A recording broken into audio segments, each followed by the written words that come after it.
Tengo absoluta confianza en que los ciudadanos reconocerán nuestro trabajo, nuestro esfuerzo.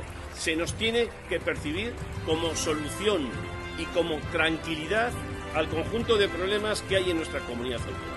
Hay que salir a ganar, porque no va a ser todo igual el día 26 de mayo. Y nosotros no podemos conformarnos con ser la segunda, ni la tercera, ni la cuarta.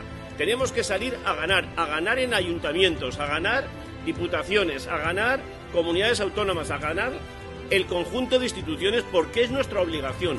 Nosotros creemos en España y creemos en Aragón, y creemos en un Aragón pujante. Nosotros tenemos miles de aragoneses que confían.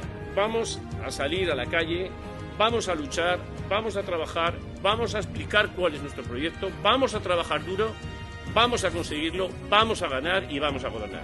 Muchísimas gracias a todos.